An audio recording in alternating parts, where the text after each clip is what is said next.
ओम तत्सत। नमो नमस्ते खिलकालराय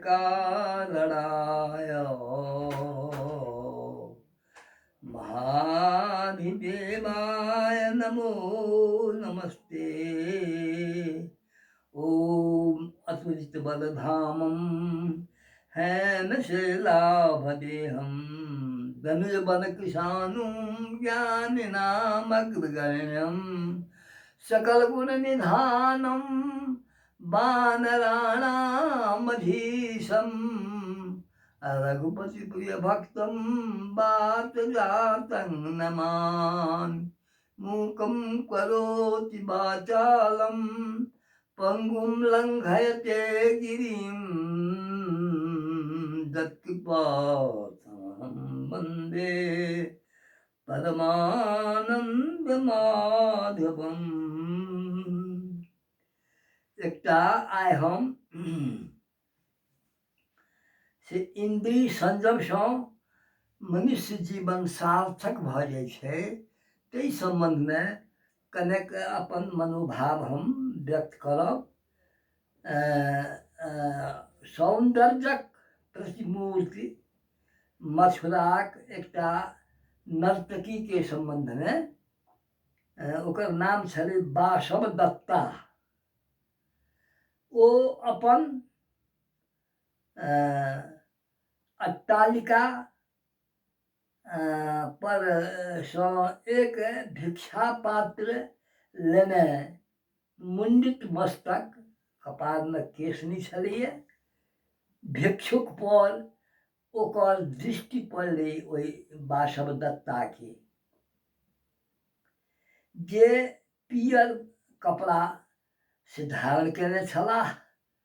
नगर पथ पर आबैत देखि पड़लैक तऽ ताकैत रहि गेली। ओहि वासवदत्ता ओ तऽ मथुराक बेश्या छल। ओहि बेश्याक राजभवन जकाँ घर देखि नगर जुआ मात्र नहीं राजपुरुष सेहो ओकरे देहर पर से चक्कर लगबैत अपन समय व्यतीत करैत छलाह। वासवदत्ताक सुंदरता पर मंत्रमुग्ध युवक सब समुदाय ओकर चाटुकारी करैत छलाह। क्षण भरि बात करक लेल नौजवान अपन सर्वस्व से लुटबाक लेल प्रस्तुत रहैत छलाह।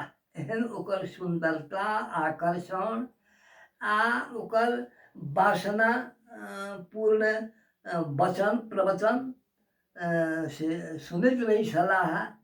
ओ तऽ छलै नर्तकी, नाचवाली।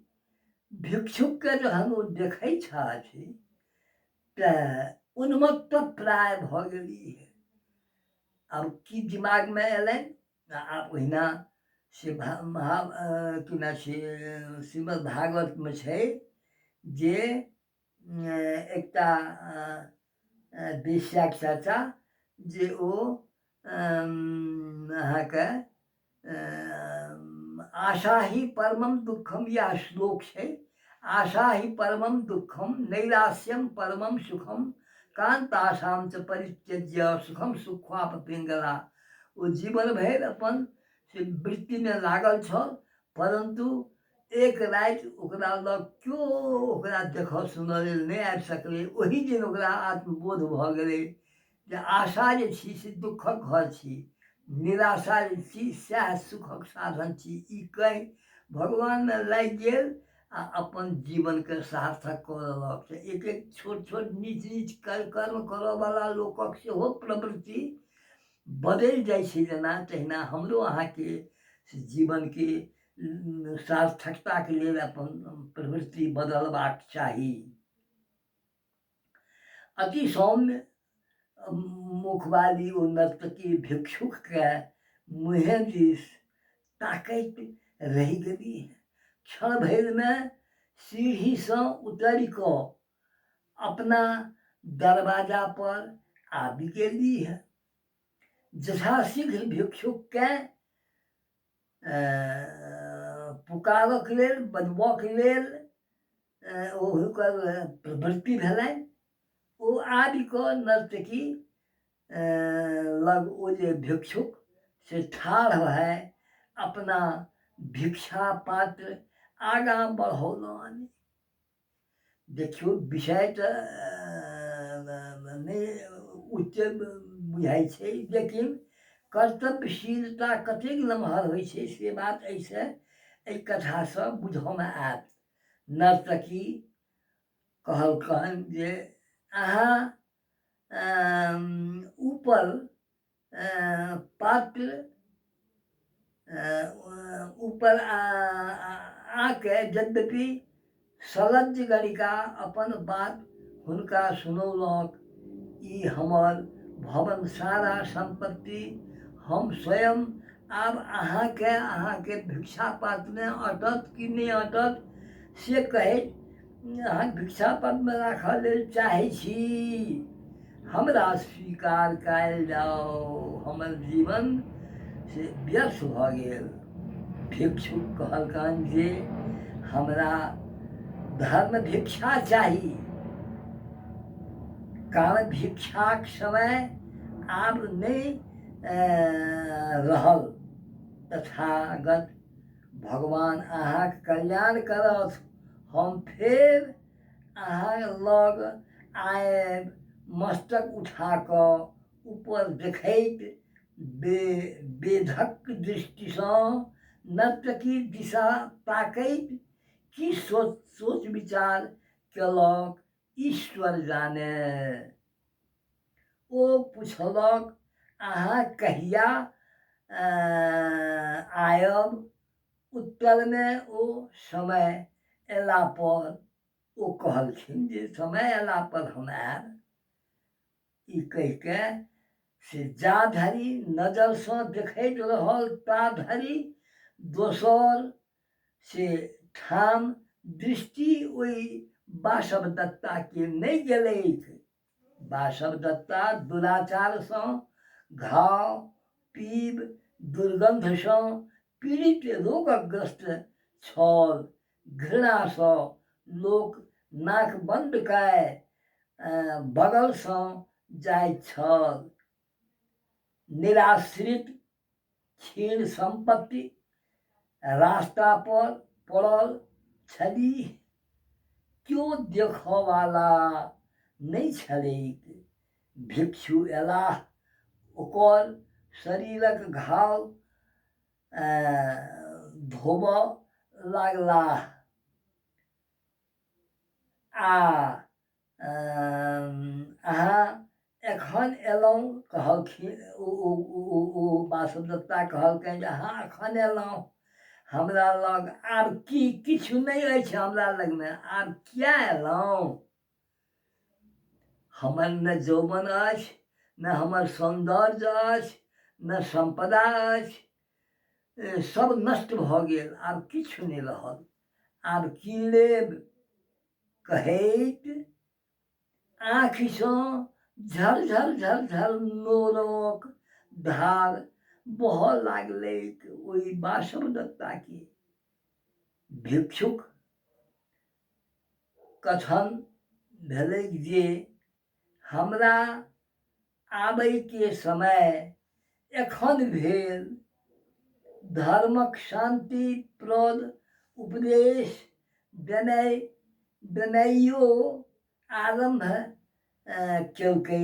ओ जे धर्मम चलऽ, दयां कुरु, माँ कश्चित दुख भाग जनः, ककरो दुख भागी नहि हुए से सोचू। दयासँ एहि तरहक असंख्य उपदेशक से चर्चा ओहि भिक्षुकके द्वारा भेलै। दयासँ ततेक द्रवित भऽ गेलाह ओ भिक्षुक जे ओकर जे पैर महके देह महक जे घाव सब छलै तकरा धोबऽ लागलाह। भिक्षुक तऽ धोइ धाइ कऽ ठीक केलनि कहलखिन जे हम फेर अहाँ एकरा हम से धोबऽके लेल प्रयास करब आ एहि घावके छोड़ेबाक प्रयास से हमरा द्वारा अवश्य हेतै। हम भगवानसँ प्रार्थना करै छियनि जे अहाँके ई अवस्था पुनः से दोसर अवस्थामे परिणत भऽ जाओ, ई भगवानसँ हमर प्रार्थना अछि। ओ भिक्षुक छलाह के तऽ जखन सम्राट अशोकके से राज्य शासन छलैए तऽ ओहि राज्य शासन कालमे से ओ हुनक सम्राट अशोकक गुरु भेलाह।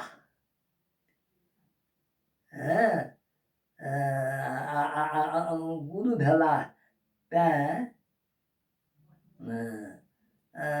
से ओ गुरु भऽ के हुनक राज्य शासन कालमे से अपन गुरुवत जीवन अशोकके लगमे बितौलनि। वएह छलैए जे वासवदत्ताके घावके तेँ दया बरन को चाहिए, जे महान होइ छथि हुनका दया रहक चाही। आब ओकरा ओहनके के दया करतै, तेँ लऽ कऽ ओ तऽ बुझू जे एक तरहके से अद्वितीय से भगवाने बनिके ओहिठाम एलै आ ओकर घावके से शुद्ध ठीक ठाक कऽ के आ ओहिठामसँ ओ चलि गेलाह। एहि तरहके महान व्यक्तित्व सब संसारमे अनेको जन्म लेलनि। तेँ आ इंद्रिय संयमसँ मनुष्य जीवन सार्थक होइ छै, से बात ओ ओहि भिक्षुकके द्वारा हमरा सबके से केना छै शिक्षा भेटैत अछि। ओहने हमहूँ सब बनी जे दुखीके से पीड़ासँ मुक्त करबाक चेष्टामे लागी, जाहिसँ भगवान प्रसन्न होइ छथिन आ ओहन व्यक्तिके भगवान से रास्ता पर आनिके हुनकर से संसारके से सार्थक बना दै छथिन। लोकक जीवन जेना आइ सांसारिक लोकके व्यस्त भऽ जाइ छै, जीवन भरि काँइ काँइ करैत पैसाके पाछू लागल रहैत अछि, से नहि होमक चाही।